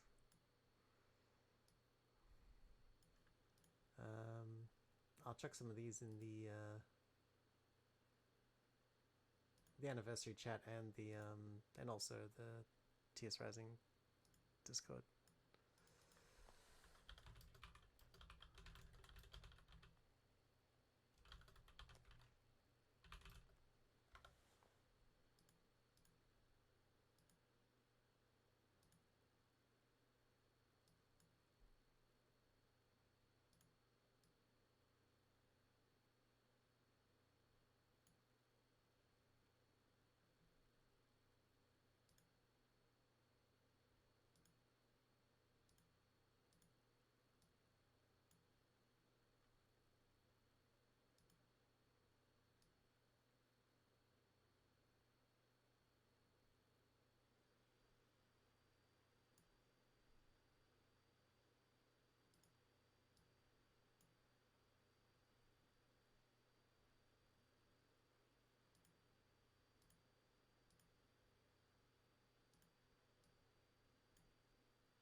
And I'll just put these in the TSRising server as well.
There we go. Posted some wallpapers.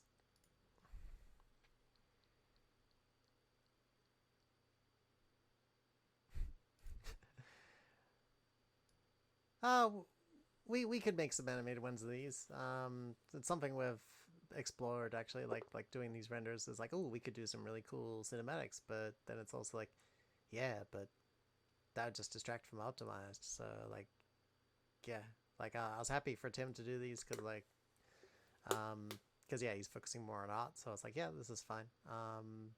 But yeah, for everyone that can be working on optimization stuff, it's just like, yeah, we need to keep things on track. But I do want to do some rendered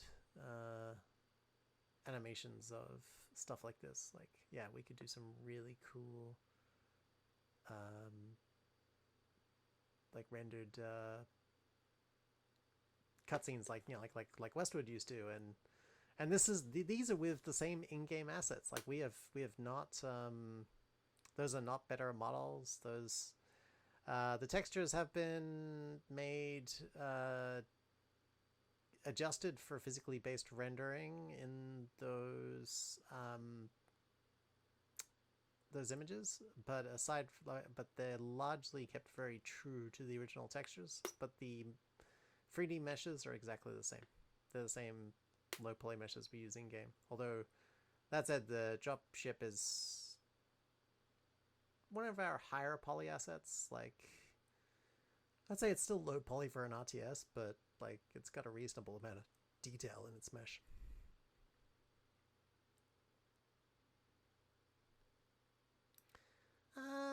Reborn's assets still have a leg up on ours. It's just I would say the renderer, like modern renderers are incredible.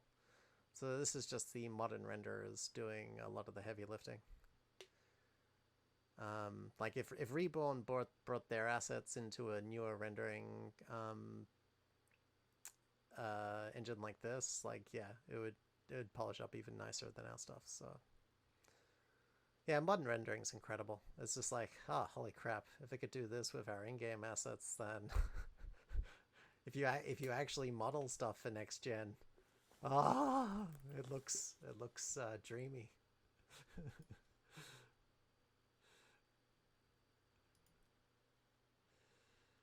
Yeah, technology's technology's crazy. Like I remember, like if you go back on our ModDB and look at some of our old stuff, I remember back when like some of our earlier renderers thinking like, yeah, those look good, and now we got stuff like this. So it's just like, those early renderers are kind of antiquated, aren't they? It's just the technology's gotten so much better.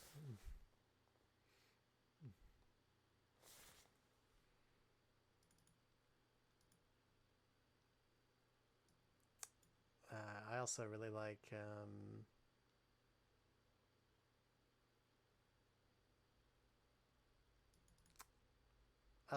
this one.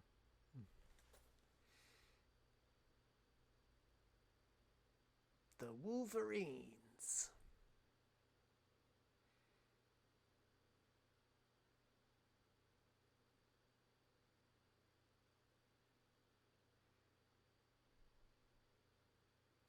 Ooh, we should do a new Ice Titan render. That'd be cool. I'll add it to the wish list. Wouldn't be too difficult to do, but it's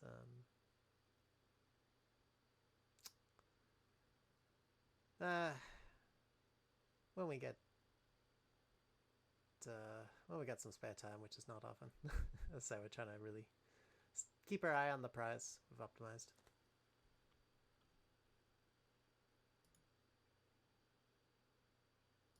Trying not to get distracted by shiny things. As I said, this is lucky because yeah, Tim had some spare time to do this stuff well, because he was doing some exploring to see how much physically based rendering could improve things. And well, these are rendered in Unreal 5, so. And we're not moving to Unreal 5. It's just we wanted to explore using it for rendering, and it's very good for that. Yep, and one of the previous showcases we posted some renders that were from Blender, and those were almost as good as these. But I will say that Unreal 5's definitely got some really super nice rendering features. Unreal 5 eats people. I guess it does. Alright, it's getting pretty late, and I'm going to need to hit the sack. Do you want to have a final question before we broke out for the evening? And I'd like to thank everyone for coming tonight to see the showcase. I am very sorry for the technical hiccups and that we ran overtime, and we did have some even more stuff that we wanted to show, but the key thing is, we wanted to show people that we have this optimized version that is progressing, is not ready yet, but it's getting close, and it's quite playable. But it's well, yeah, you saw in that stream earlier, you saw the pink squares and stuff, so it's like, yeah, I at least want to fix that before it goes out. So it's like it's getting closer, but it's and the lack of sound, yeah, like not that hard to, it's just not that hard to fix, just a bunch of work, because there are a lot of sounds to hook back up for a lot of things, and probably take good couple of weeks or something. I don't know. Thinking RTS is literally hundreds of sounds. Yeah, it's takes time. It's not hard, just takes time. Everything takes time, even if it's not hard. It sucks. The best CNC unit. In any Command and Conquer? Ooh.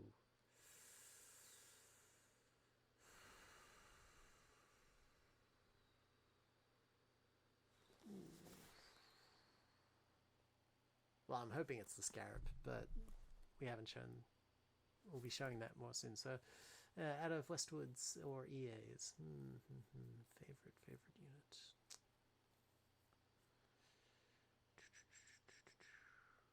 Got quite a few favorites.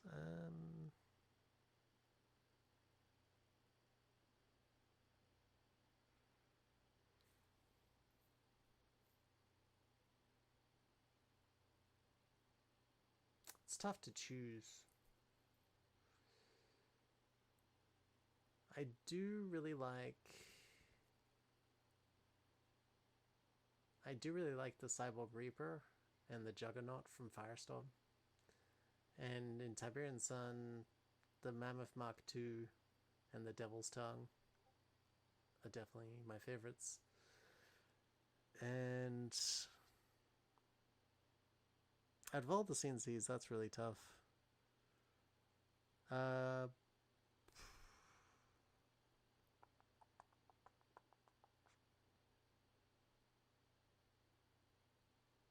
Ooh, maybe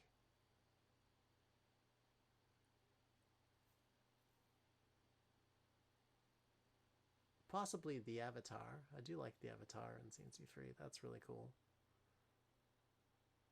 And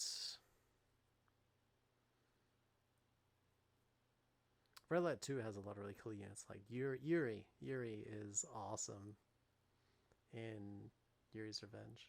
And even just Red Alert 2, just Yuri on the Soviet side of his mind control powers was crazy enough as it was. But then Yuri's Revenge just took it to insanity, which was awesome.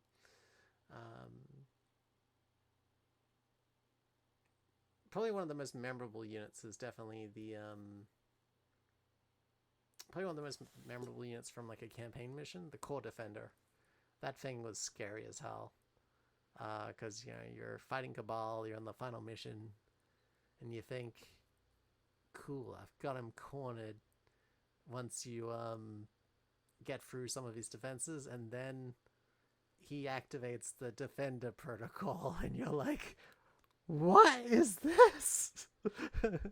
And it just starts chewing through your troops, and it does so much damage, and it's just like aircraft's definitely the best way to deal with it, but it's oh yeah, the Core Defender, that was epic reveal.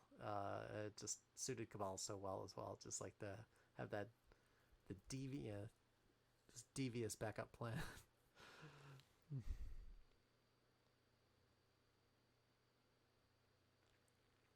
My thoughts on the current state of RTS. I think it's good to see like TSRising do a new RTS, like Slipgate and 3D Realms and Saber have banded together to do TSRising, a new RTS, which is really cool.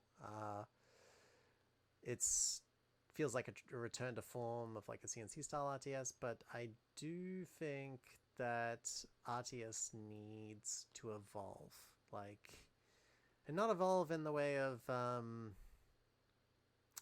like it kind of did when you look at like MOBA was born off RTS as a Warcraft 3 mod, but that took a lot of funding attention away from RTS projects because publishers started going after a lot of MOBAs, and because they're like, oh, like we'll make money and make MOBAs, but making MOBAs is really hard. Anyone that's done it has found that out. It's like, yeah, it's pretty much down to Dota 2, and League is the best two because they're the two that followed, that were born out of the original Dota and the people that worked on them. So that's why they're the best two. And But yeah, I think RTS, like, when I look at every genre, almost every genre has evolved and innovated in some way that has pushed it ahead, or pushed it into new territory. And like MOBA was one new territory for RTS, but it sort of became its own genre separate from RTS now. Although I actually have spoken with some people that came from MOBAs into RTS, so I suppose it is bringing some people in too. But I think just in general, we need to see more new innovation in RTS. I think RTS just hasn't really found its feet in the modern audience because the learning curve is really high for RTSs, and I think people's attention spans are shorter than they've ever been. So the prospect of, like, it already felt daunting back when I was younger. Like say when like StarCraft came out, like getting really good at StarCraft felt daunting even back then because there were people that played it crazy good. And now that people's attention spans have gotten shorter, and I think there's just so many things. I think that's just because the world's become so much busier, and there's so many things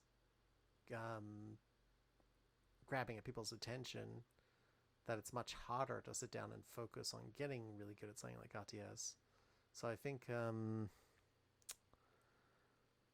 I don't think the solution is to make RTSs simpler though. Like I think that's been explored, and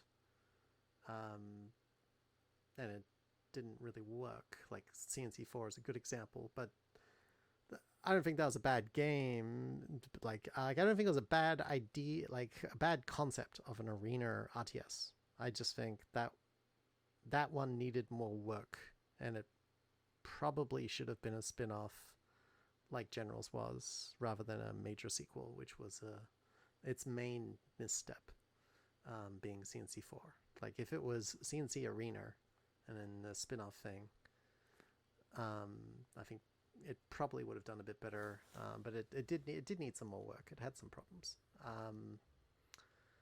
Like the class-based crawlers sort of gave away your playstyle, and also the whole leveling up thing. You unlock better units, created mismatches between people at different levels, so that was also a problem. But and matchmaking could solve that, but just largely they probably should have just done tech trees instead of this leveling up thing. And maybe going a little bit more of an RPG style progression with the upgrading, like in terms of swapping out different units, but not necessarily better ones, like not more specialized ones, and you're actually taking a risk, so that way like advanced players would get access to more specialized tools, but they're harder to play with at higher levels. So the people that have access to the base units, that's all the tools they need, and that would have been a better approach. But in general, I just think more innovation RTS needs, and I think going deeper is one option. Making RTS even deeper, which sounds crazy, but like games like Baldur's Gate 3, which is a really, really deep role-playing game, and I love it. And it shows that that's been wildly popular. So it shows that people can definitely get into something really deep. So I think RTS, going deeper might be the option. Where to go deeper, that's the question. Like TSRising, our thinking one, that was the dynamic environment with the Tiberian ecosystem. That's where we want to go deep. And what we've shown is pretty cool. Post-launch, that is something actually... The person asked me a question about what I want to do post-launch. That's probably the area I'm most excited to continue to deepen, is the Tiberium ecosystem. Is like, that is such a cool feature. It has, like, it's already got a lot of cool things going on in just what it can do to a match over time, and how it can transform the map, and it turns out different every time.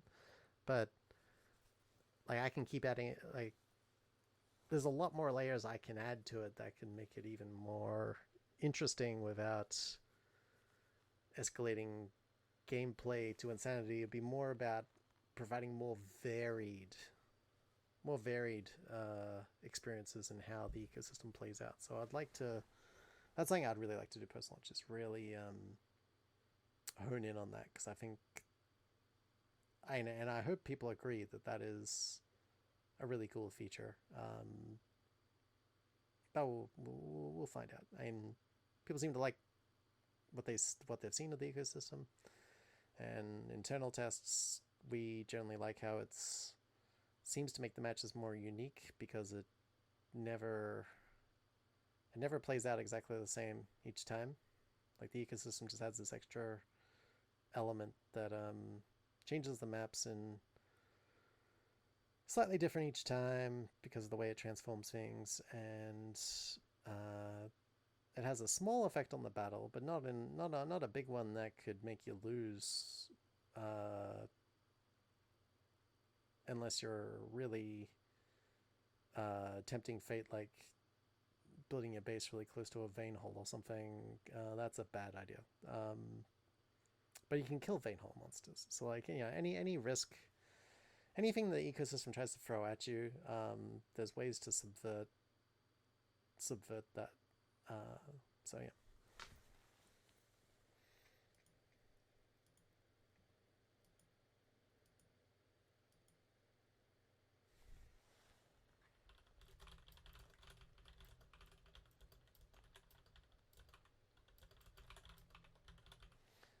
I'm also getting pretty tired, so like I'm starting to have trouble concentrating. So I think, yeah, this is a good time to call it.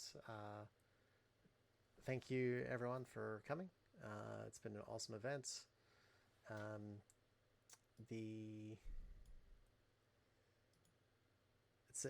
Yeah, 30 years of Command and Conquer, incredible milestone for a franchise. Such a dedicated community. We got so many mods doing a showcase almost every single day of September, and yeah, incredibly honored to be a part of the showcase and been invited by the community to present. And for anyone wondering, there was an anniversary of, I think, last year, which we actually skipped on because we were invited, but we decided that we had a lot of feedback from fans that like there was too many showcases and not enough like movement towards a release, and originally, as I mentioned, like we were trying to get releases out and we were having all the stability issues at the showcases, so we didn't. And yeah, the showcase last year, we made a conscious decision to not exhibit just because we felt time would be better spent on optimized, and we hadn't earned the showcase. This year, I felt like I almost doubled down on not participating, but I thought that no, we've actually made a lot of progress. Like, now we've got a lot of things working and optimized. We should absolutely show people that yes, we are still alive. We are still working on this, because we've kept updates low so we could focus. Yeah, some people might have ridden us off and just assumed we stopped. So happy to clarify that no, we're very much alive. Things are looking very promising on the optimized front, and so we're going to keep hammering that so we can get something in the way of a public beta hopefully this year. Hopefully. As I said, life has a way of, because this is a volunteer project, always has a way of throwing things off course, but I'm really trying.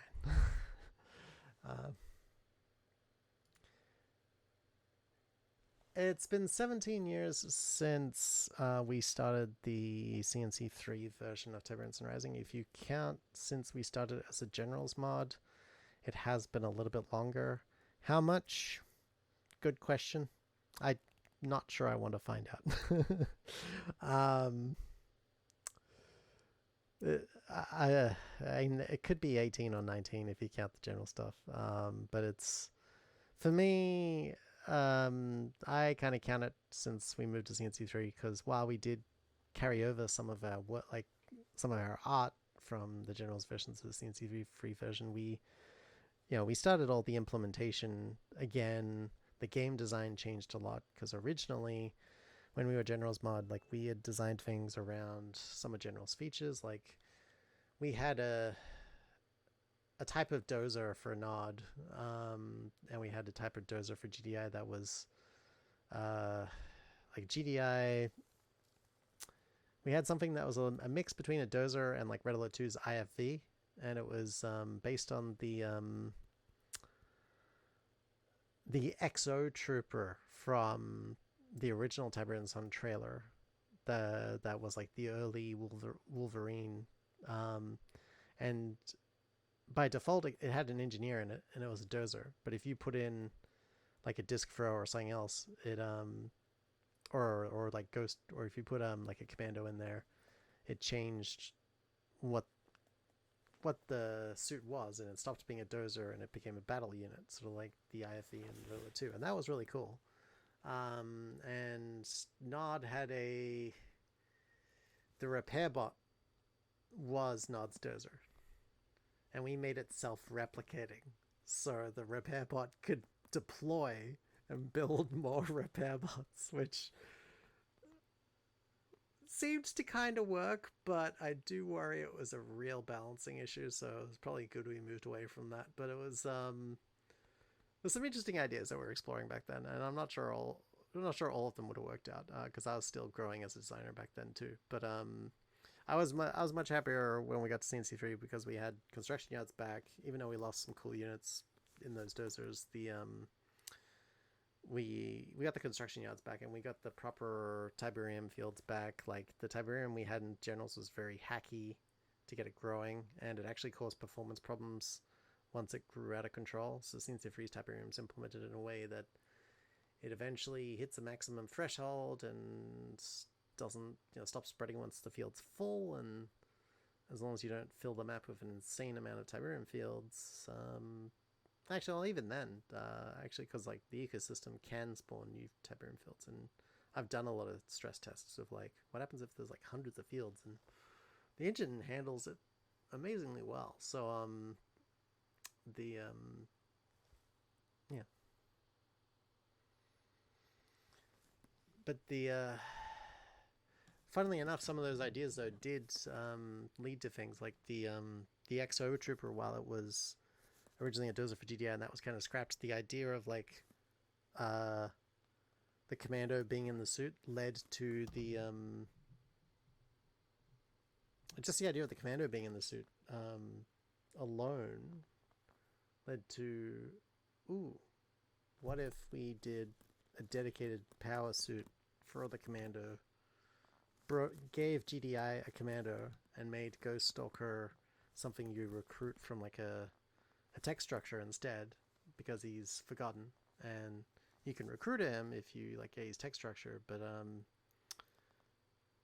and he'd be part of missions, but GDI would have like a commando in the Tiberian Sun era that has like a power suit, and he can exit that power suit, and that's how we sort of came up with the Havoc suit commando, which we've debuted before on ModDB, so you can just go through our old updates, you can find more details on the GDI commando, and he has a power suit, and he can leave the suit, and they can become sort of like a tag team, and they have together they're powerful, separately they can do different things, and that was a really cool thing that was kind of born out of that old idea of the XO Trooper dozer thing from Generals. Is like, yeah, that did actually evolve into that. So yeah, some ideas don't get wasted.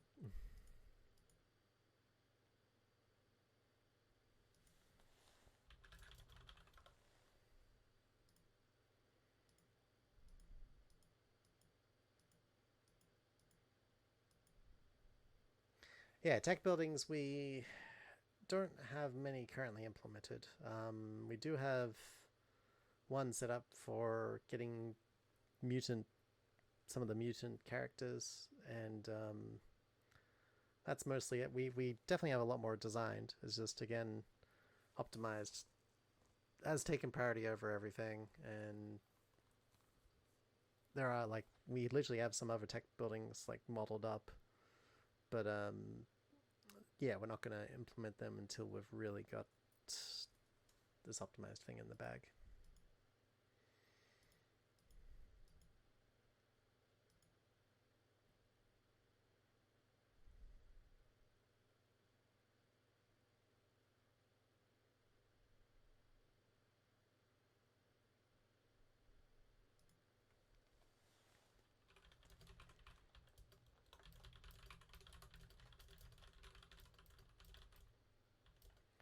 And for someone commenting that the replicating machine thing sounds like a Cabal thing, that was kind of the thinking with Nod's Dozer being the repair bot, is that back in the General's version, is that we were thinking that, my thinking was that by the time of Firestorm, because Cabal takes control of all the repair bots and all of the cyborgs, and literally, if you go back and play those missions, he takes control of the cyborgs and the repair bots as well in the mission. I thought, yeah, it'd be cool if Nod has these self-replicating bots, whatever, that they use as dozers, and then when Cabal takes over in Firestorm, that's like the last thing they expect is that gets turned against them, and then they have to come up with something else to build their base or whatever. But yeah, fortunately we got construction yards back, which I prefer for Tiberian Sun. Dozers were cool, but they just felt more fitting in generals. Construction yards just feels more classic CNC, which definitely suits Tiberian Sun better.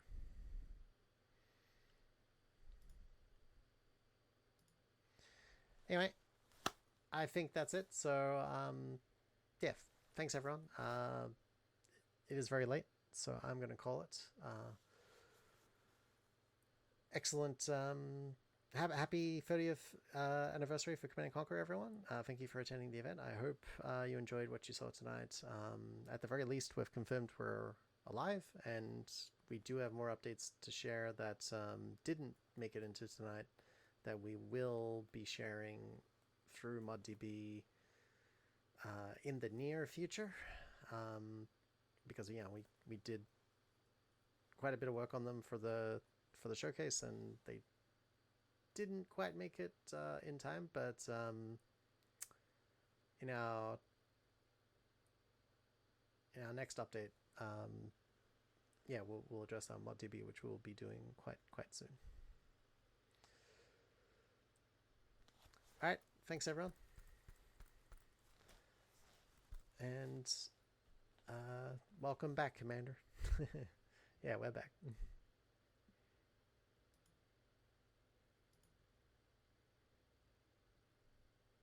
See ya. All right. Ending stream.